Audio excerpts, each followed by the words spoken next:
नमस्कार, मैं हूँ श्वेता रंजन और एक बार फिर आपके सामने हूँ आपसे करने खरी बात नो बकवास। खरी बात यानी वो बात जो अक्सर दिल को तकलीफ पहुँचाती है, लेकिन सच्ची होती है।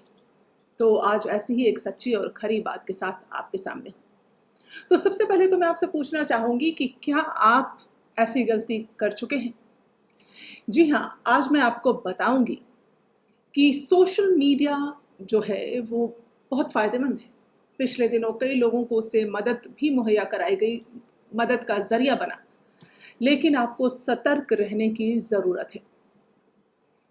क्या आप वो गलती कर चुके हैं जिसको लेकर पुलिस बार-बार, साइबर सेल बार-बार लोगों को आगाह कर रहा है? मैंने भी अपने फ़ेसबुक अकाउंट के माध्यम से बहुत क्लोज़ लोगों को, बहुत सारे फ्रेंड्स को देखा कि वो कपल चैलेंज का हिस्सा बने हैं और अपनी वीडियोज़, अपनी फ़ोटोज़, कपल फ़ोटोज़ लगातार पोस्ट कर रहे हैं। बहुत खुशी मिलती है, कितना अच्छा लगता है जब मियाँ-बीवी, हस्बैंड-वाइफ, गर्लफ्रेंड-बॉयफ्रेंड साथ में हों, एक अच्छी-सी तस्वीर मुस्कुरा रहे हों। सचमुच में बहुत अच्छा लगता है, हर कोई डालना चाहता है। लेकिन आपको आगाह कर रही हूँ कि ऐसा आप ना करें और अगर आप ऐसी गलती कर चुके हैं, तो सतर्क हो जाएँ। क्योंकि जो मामले सामने आ रहे हैं, उसके बाद तो जिन्होंने अपनी तस्वीरें डाल ली हैं, उनको अकाउंट में जाकर दोबारा उसको चेक करने की ज़रूरत है। और जिन्होंने नहीं डाली और सोच रहे हैं कि हाय! हम भी अपनी ऐसी खूबसूरत सी तस्वीर डाल पाते, तो ऐसा सोचना बंद कर दीजिए, क्योंकि ये आपके लिए खतरनाक हो सकता है। आप सब जानते हैं, पढ़े-लिखे हैं, सोशल मीडिया पर लगातार एक्टिव रहते हैं। लेकिन ये कपल चैलेंज और इस तरह के जो चैलेंज आते हैं, बहुत ज़्यादा खतरनाक साबित हो सकते हैं। तो मैं आपको पहले बता दूँ कि ये मैं बात आपसे क्यों कर रही हूँ। क्योंकि एक बहुत बड़ा मामला कुछ दिनों पहले आया था पुणे से, जहाँ 25 से 30 लाख के करीब ऐसे लोगों ने कपल चैलेंज का हिस्सा बने, हैशटैग करके अपनी तस्वीरें डाली और फिर वहाँ पर साइबर सेल जो है उसको ये एक्शन लेना पड़ा, कहना पड़ा कि ये गलत है और ये एक साजिश है, एक पता नहीं कौन इसको चला रहा है और आपकी तस्वीरें जो है मॉर्फ की जा सकती हैं, मिसयूज़ की जा सकती हैं और बहुत ज़्यादा गलत इस्तेमाल की जा सकती हैं उन तस्वीरों की। तो अब ऐसा ही एक मामला आगरा से आया है। जी हाँ, तो मैं आपको बताना चाहूँगी, ये जो एक नया ट्रेंड है, चैलेंज है, उसको आप एक्सेप्ट ना करें, क्योंकि इसकी आड़ में आपकी निजता, आपकी प्राइवेसी जो है, उसको हैक किया जा सकता है। हँसते-मुस्कुराते पार्टनर के साथ फ़ेसबुक, इंस्टाग्राम, ट्विटर पर अगर आप लगातार अपनी फ़ोटो डालकर खुश होते हैं, चैलेंज एक्सेप्ट करते हैं, तो आप सतर्क हो जाएँ। ये एक जाल है, एक नेटवर्क है कुछ लोगों का, जो आपकी तस्वीरों को मिसयूज़ करने के लिए फैलाया गया है। तो मैं आपको बता दूँ कि आज भी एक ऐसी ही एडवाइज़री गाइडलाइंस के तहत के जैसी जो जारी की गई है आगरा पुलिस के द्वारा, वो आपको जानना बहुत ज़रूरी है। उसमें पुलिस साइबर सेल ने लिखा है कि आपको ये चैलेंज एक्सेप्ट नहीं करना है और इसका नुकसान क्या हो सकता है, वो भी आपको बताती हूँ। क्योंकि इसके तहत एक साइबर फ्रॉड जो है, वो पूरा नेटवर्क है, वो काम कर रहा है। आगरा में अब तक हज़ारों कपल्स इस चैलेंज का हिस्सा बन चुके हैं और एक ट्राई इट का ऑप्शन होता है। जब आप देखते हैं कपल चैलेंज किसी ने डाला और आप फेसबुक पे देखिए, किसी ने सपोज़ अपनी तस्वीर पोस्ट की, तो उसके नीचे आपको ट्राई इट लिखा आएगा। तो आप उसको देखकर अट्रैक्ट होते हैं और आप भी उसको ट्राई करना चाहते हैं, तो वो ट्राई इट बटन जो है, आप उसको ना दबाएँ। क्योंकि उसको क्लिक करने के बाद ही आपको अपनी तस्वीर उस पर अपलोड करनी होती है।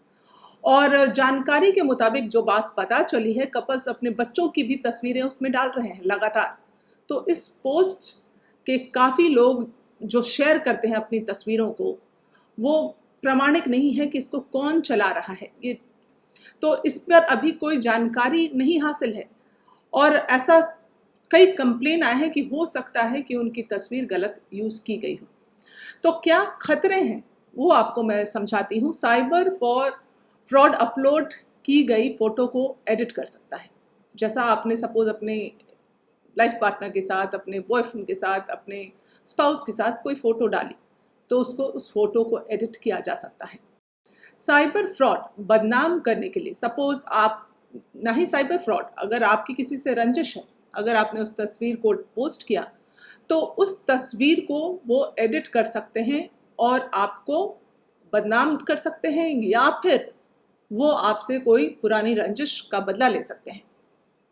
साइबर फ्रॉड अपलोड की गई कपल्स के फोटो के जरिए फर्जी आईडी बना सकते हैं। उस फोटो के जरिए कोई फर्जी आईडी, फेक आईडी बन सकती है और जिसको वो चला सकते हैं और आपके नाम से चलाएंगे, वो आपको पता भी नहीं चलेगा। फोटो का पॉर्न या साइबर अपराध के लिए भी इस्तेमाल किया जा सकता है। अगर आप अपनी तस्वीर को, ऐसी तस्वीर डालते हैं जो आप एक इंटीमेट मोमेंट में है अपने पार्टनर के साथ, तो उसका भी गलत इस्तेमाल हो सकता है। अगर आप अपने जीवन साथी को प्यार करते हैं तो उसको अपने तक ही रखिए, उसको आपको पोस्ट करके दुनिया को दिखाने की ज़रूरत नहीं है। जी हाँ, आपकी तस्वीर मॉर्फ की जा सकती है। मॉर्फिंग मतलब उसको थोड़ा चेंज करके, बदल कर, हो सकता है वहाँ दूसरे का चेहरा लगाकर, या कुछ भी किया जा सकता है। साइबर शातिर मॉर्फ तस्वीर को बदला लेने या बदनामी के लिए, जैसा मैंने आपको पहले आगाह किया। तो इस तरह की बातें जो हैं वो सामने आ रही हैं, कंप्लेंट्स सामने आ रही हैं, इसलिए मैं ये ख़ास तौर पर आपसे ये बात कर रही हूँ कि आप सतर्क हो जाएं। अपनी फ़ोटोज़ आप ऐसे ही अपलोड ना करें, और अगर आपको बिल्कुल ही है कि नहीं, आपको अपलोड करना है, अपने फ्रेंड्स को दिखाना है, तो आप उसको, आपको पता होता है कि पब्लिक करना है या उसको प्राइवेट या ओनली टू योर फ्रेंड्स, किसको दिखाना है, आप वैसे करके भी उसको पोस्ट कर सकते हैं। प्राइवेसी सेटिंग्स आप कर सकते हैं अपनी ईच फोटो की, ईच पोस्ट की। तो इन बातों का आपको ध्यान रखना बहुत ज़रूरी है। बिना प्रामाणिकता जाने फ़ोटो आप शेयर ना करें। मतलब जब भी कभी सोशल मीडिया पर आप जा रहे हो तो आप पहले पता लगाएं कि उसका प्रमाण क्या है, वो कितना सही है, वो आईडी या वो हैशटैग जिस पर आप तस्वीर डाल रहे हैं वो कितना सही है, तभी आप इस तरह की पोस्ट करें। गाड़ी या मोबाइल नंबर तो आप उस पर कतई ना डालें, उसका दुरुपयोग हो सकता है। और किसी भी निजी जानकारी को आप शेयर ना करें, जैसे कि आप वेकेशन पे जाते हैं। अब तो खैर आप इन दिनों वेकेशंस तो कम हो रहे हैं, लेकिन जब भी मैंने देखा है कि आप वेकेशन पे जा रहे हैं तो आप लिखते हैं off to go for 4 days, off to Chicago for 5 nights। आपको ऐसे डालने की ज़रूरत नहीं है। इससे आप दूसरों को बता रहे हैं कि आप कितने दिन अपने घर पे नहीं हैं, या checked in to this hotel, checked in to that hotel. तो आपको ये डालने की ज़रूरत क्या है? आप आने के बाद भी अपनी तस्वीर डाल सकते हैं। हालांकि इन सब मामलों में सतर्क रहने की ज़रूरत है, और ये एक जो एडवाइजरी गाइडलाइन जारी की गई है आगरा साइबर सेल की तरफ से, वो मैंने सोचा आपको बता दूं, क्योंकि पिछले दिनों ऐसा ही मामला पुणे में था, और जो बहुत खतरनाक हो सकता है। इस तरह के जो एक्टिविटीज़ या चैलेंजेस या चुनौतियां जो सामने आती हैं, कपल चैलेंज या दिस चैलेंज दैट चैलेंज, उसका हिस्सा कतई ना बने, क्योंकि हमेशा हम अट्रैक्ट होते हैं, हमें अच्छा लगता है, लेकिन अपने आप को आप रोकें। तो ये थी आज की एक खरी बात, नो बकवास। मैंने सोचा थोड़ा ज्ञानवर्धन कर दूं। वैसे तो बहुत ज़रूरी है कि मैं जानती हूँ आप सब इस बारे में जानते हैं, लेकिन हम अमल नहीं कर पाते, तो इस पर अमल करने की बहुत ज़रूरत है। शुक्रिया। से जुड़े रहने के लिए सब्सक्राइब करें यूट्यूब पर, फॉलो करें ट्विटर और इंस्टाग्राम पर, लाइक करें फेसबुक पर, और ज़्यादा जानकारी के लिए नेशनल खबर की वेबसाइट पर जाएं। आपको टाइप करना होगा सिर्फ नेशनल खबर।